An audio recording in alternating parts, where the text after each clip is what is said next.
and gentlemen. You join me today making a bag. So this is going to be an English bridle leather bag,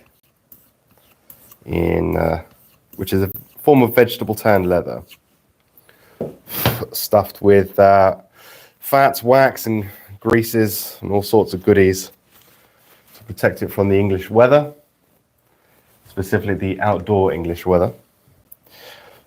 So what I'm doing at the moment is taking my patterns and cutting out the pieces of leather which I'm going to be using for the bag.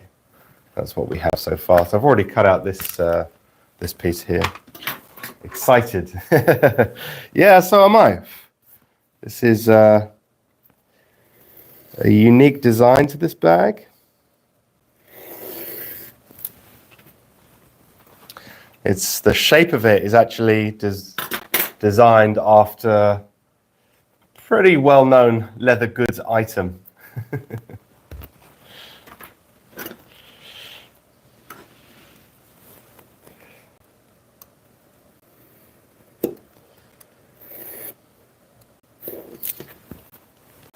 So cutting out all these pieces. There's not a whole lot of pieces to this bag. It's quite a simple build, which contrasts a little bit to the previous course, which was the trunk, the mini trunk, which was probably the most complicated course, possibly of all time.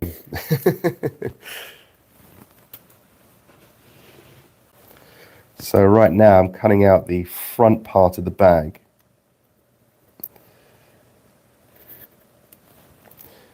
And this will be a gusseted bag, but a simple design.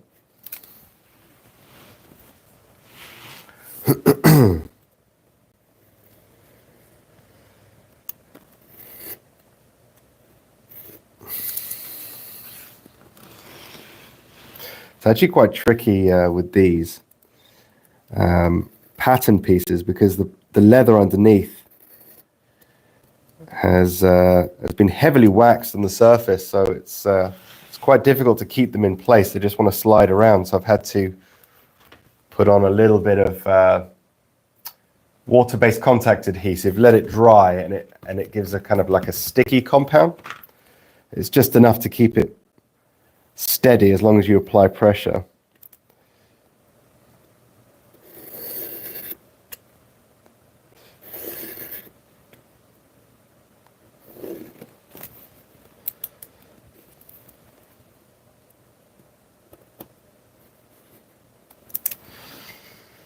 So somewhere on here we have a little hang-on.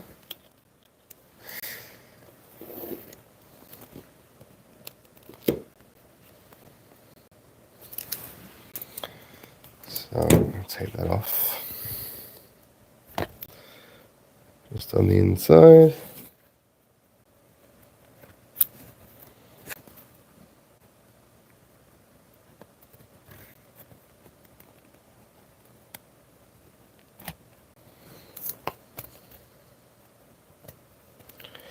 So right tight into these corners.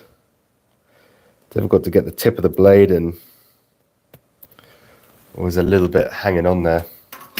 So this is the front part here. Yeah, it's vegetable tan leather. It's called English bridle leather.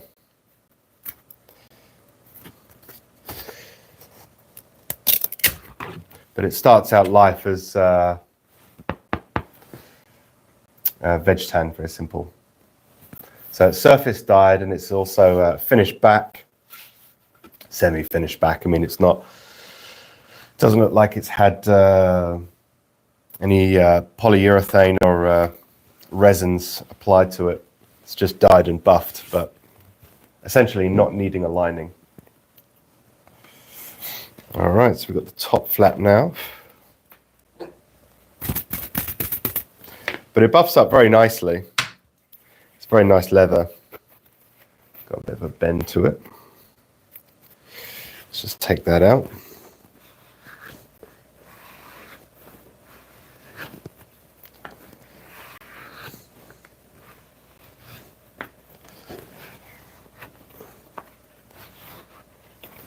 Without damaging the back.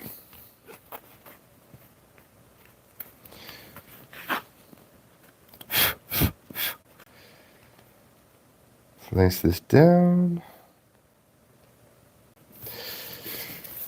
Press it in place and then cut out.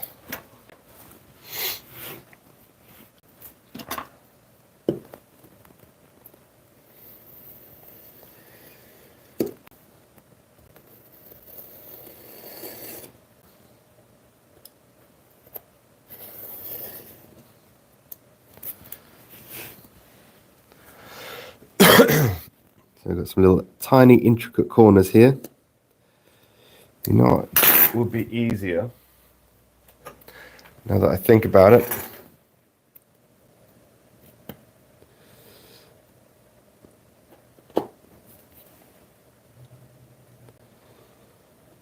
let's just use a Japanese style leather knife just to knock those corners.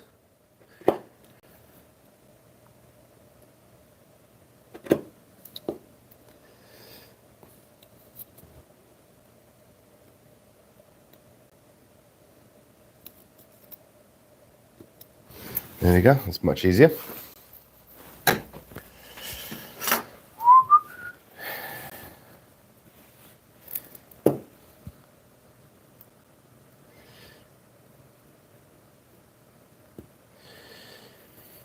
So doing a primary cut first of all. And these are thick pieces of very firm veg tan, so you want to take a few swipes to go through.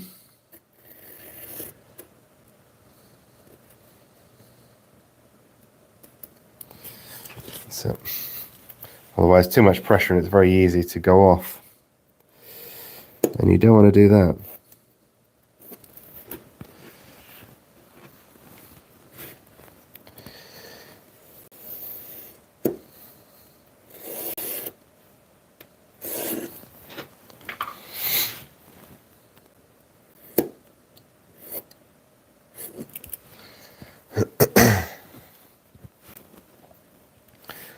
Move that over a little bit.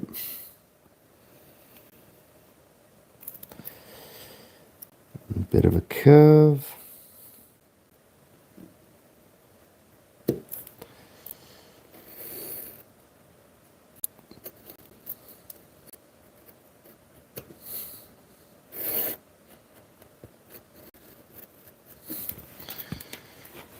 And now we can remove and take a look. So this is the top flap of the bag. And actually, I've got the prototype here. So this is what it will actually end up looking like. A little bit of a few modifications here and there. And a different piece of hardware.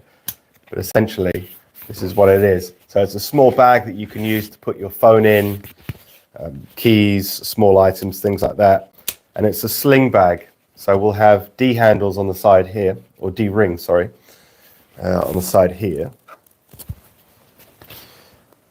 like so.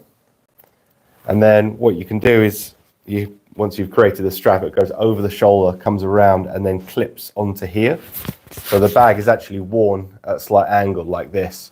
Or you could clip it to the other D ring on that side, have it over this shoulder, and wear it like so. So you've always got your valuables and things that you need right in front of you. The gusset on this one's a little bit small, so I've actually enlarged it for the real deal.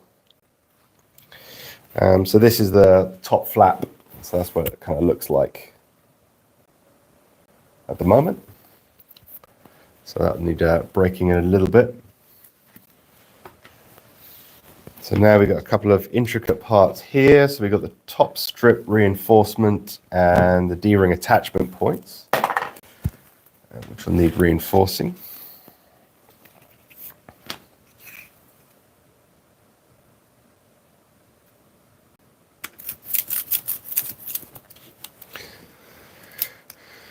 That doesn't want to stick down onto that because it's such a small piece. So I just have to be very careful cutting this one out. Feel free, if anyone has any questions about anything to do with Leathercraft, that is, feel free to ask away.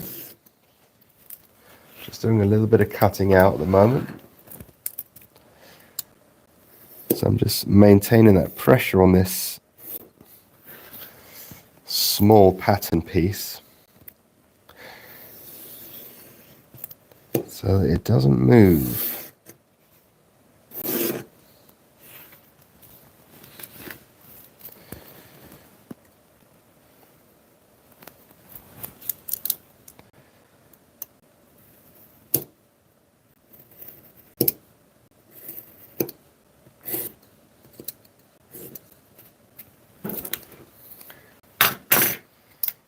There we go.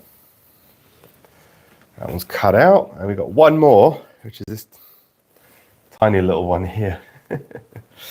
Steve says, hello from Ottawa, Canada. Have you got your first snow yet? I'm coming to Canada next month, actually. I'll be in well, a few places, but mostly near family, which is not far from Hamilton, outside of Toronto.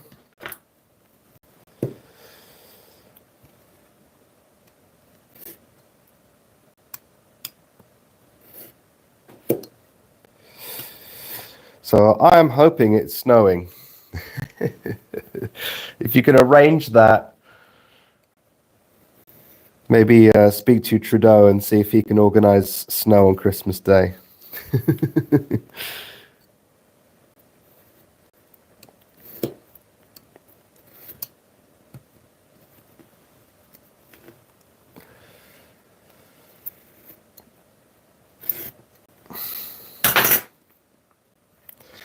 So these little D-ring attachments will need to be thinned down a little bit.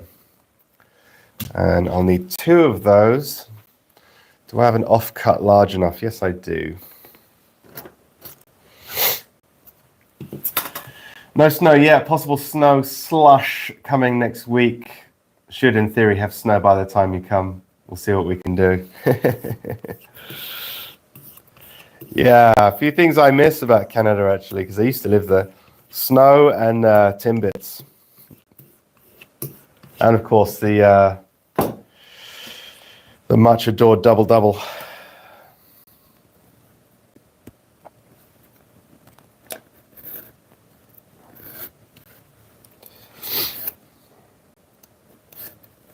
We have Tim Hortons in the UK now. There's quite a few locations. I haven't been to one yet. It's probably not going to be the same. I went to a Tim Hortons in Dubai, which was really strange. There's loads of them out there. Very popular. I think I've seen on a street multiple Tims.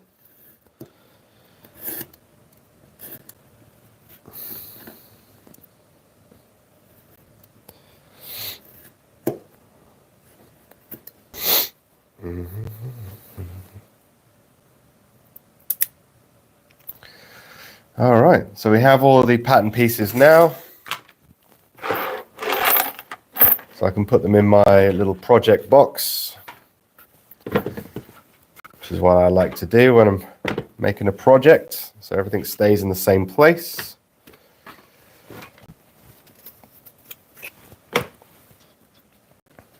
And I got these little clips as well. These are from Wooter Leather. They're like some of the smallest that I found that are cast brass. Actually really cool. I like those.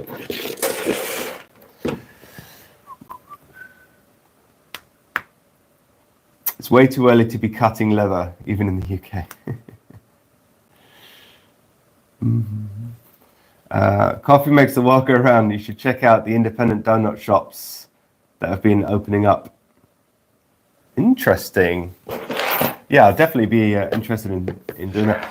Funny enough, whenever I go to Tim's, I don't think well, I must have at some point. I don't ever remember getting a donut, strangely enough. Actually, no. The maple glazed, I used to get that. But it was mostly Timbits. Justin, how you doing, buddy? They're just finishing up. I was just cutting out all my parts for a new build. Making a new bag. I'll show you guys the pattern again and see if you can guess, because I've shaped this bag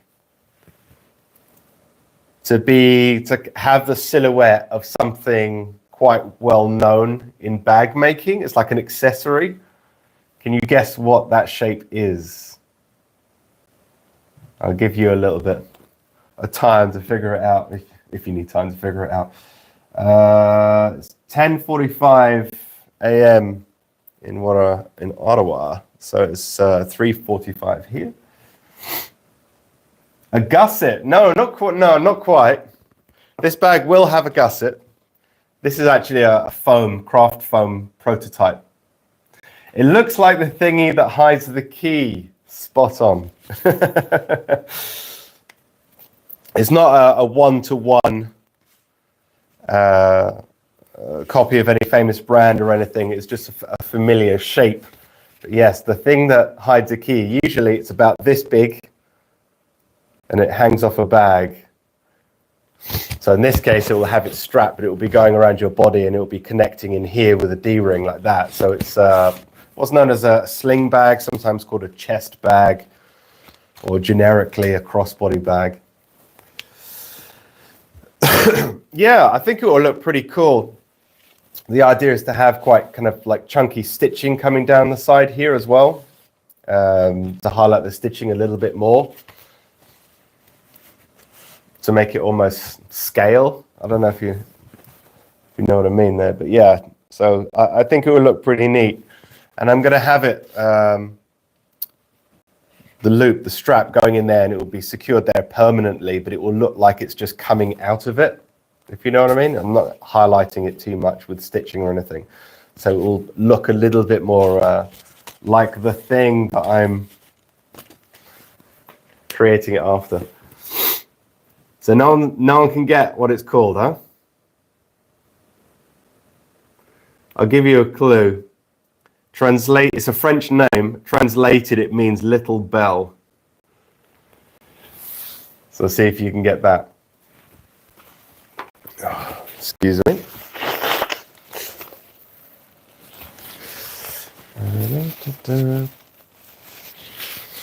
Sorry, just coming off a cold and then I got a sinus infection and a chest infection. I've been out for like a week and a half. It's crazy. Absolutely floored me. Are you going with some Western style carving tools on the cover leather? No, not on this one. That's not a skill set that I have in my repertoire. I've done a little bit in my early days of trying leathercraft, but my style is a little bit more British style, so it's more so probably a little bit about the leather itself than the decorations that go on it. That's just the style that's a bit more British. But the Western style carving and that kind of thing, I liked it originally, and then I just discovered my own way. But yeah, I'm not particularly great at it. The key fob, not quite. Cloche, yes, or clochette, as it's commonly known. Clochette. I remember you naming it a while back. I just can't remember the darn thing. Steve got it. Yeah, cloche is just means bell, I think. I guess you could call it a cloche. It's just a bell, but little bell. Clochette is commonly what it's called. Cool. Well, thank you for joining me today, guys, on this live. It's a very short one. What, 19 minutes, 17? No, not that short. If there are people who are new watching here, don't forget to go and get the free video available on my website, link below, leathercraftmasterclass.com. Pop up, arrives, enter your email address, and I will send you a free video on hand stitching. So I will be doing more lives on this bag as I go through the build. It's a fairly simple one, so it should be doable for anywhere from absolute beginners up to advanced. There are parts of this where you can make it more complicated or more advanced if you wanted to. I mean, one thing that I was thinking that would be really cool, but I wanted a simple project, so I kept it simpler, is having a folio case lock on the front, which is like a scaled down version of a briefcase lock, which I thought would be really cool on the front of this. And then you could have a key clochette a mini one hanging off your larger clochette. So, you know, if you wanted to do something like that, it'd be very easy on this kind of project. You can add extra exterior pockets if you wanted to. Yeah, it's there's so many ways that you could go with this. You could make this out of reinforced chrome tan if you wanted to. And yeah, I think it's one of those projects. It's simple, but you can make it advanced if you want to, if you have the experience. So that's what I was looking for. Keep crafting, Phil, says Matt's Toaster. Yes to the lock, and the clochette for clochette is brilliant. Yeah. Clochette is my word for the day. Yes, you'll be laying there at night time, staring into space, waiting to go to sleep, and just repeating clochette continuously. All right, guys, thank you for joining me. And yeah, keep your notifications on for new lives coming out, because I'll be doing more over the next coming days. See you in the next video. Take it easy. Bye.